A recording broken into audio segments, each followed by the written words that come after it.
A woodsman was felling a tree on the bank of a river when his axe, glancing off the trunk, flew out of his hands and fell into the water. As he stood at the water's edge, lamenting his loss, Mercury appeared and asked him the reason for his grief. And on learning what had happened, out of pity for his distress, dived into the water and, bringing up a golden axe, asked if this was the one that he lost. The woodsman replied that it was not, and Mercury dived in a second time, and bringing up a silver axe, asked if that was his. "No, that's not mine either," said the woodsman. Once more, Mercury dived into the river and brought up the missing axe. The woodsman was overjoyed at recovering his property, and thanked his benefactor warmly.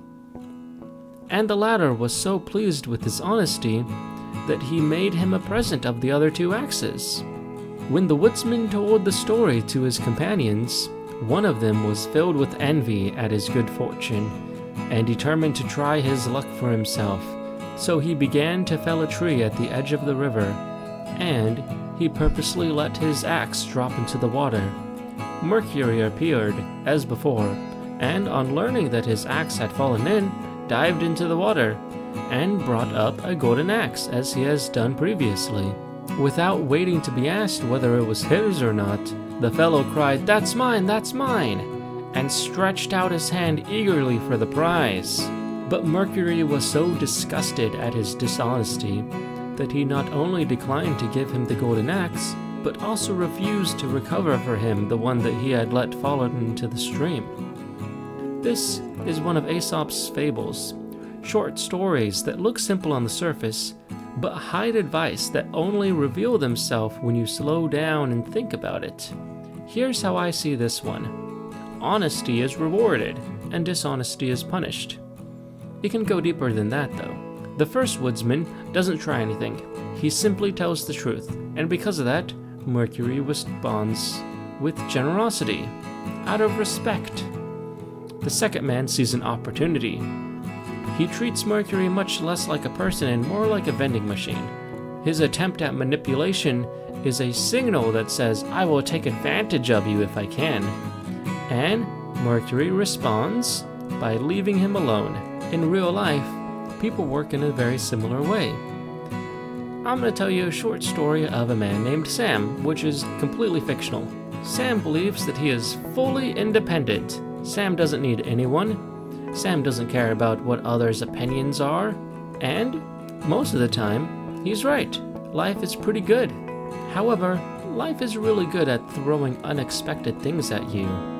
Suddenly, Sam's car might break down, or maybe Sam needs help moving, or maybe Sam loses a job unexpectedly.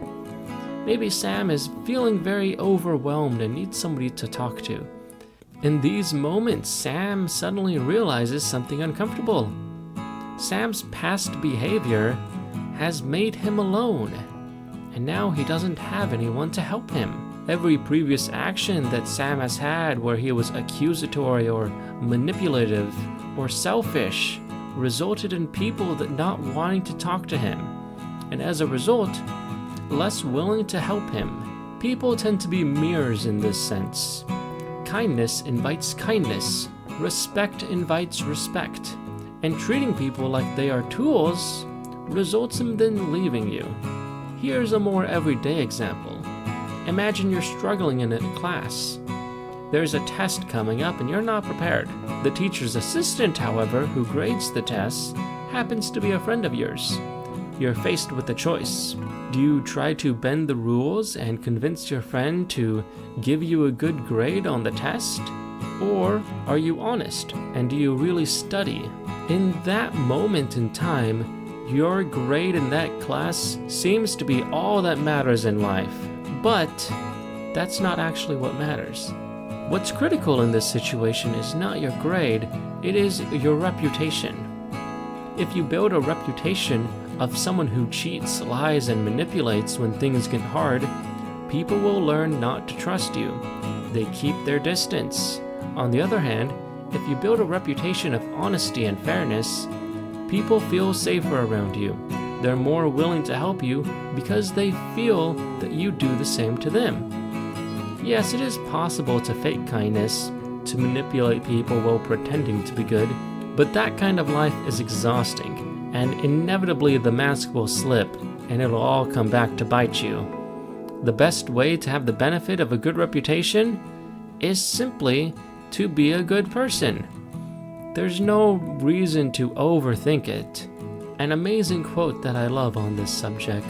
In the short term, it is often the environment that shapes the individual. But in the long term, it is the individual that shapes the environment. You don't decide where you are born, but choice after choice, year after year, you decide where you end up. Thank you.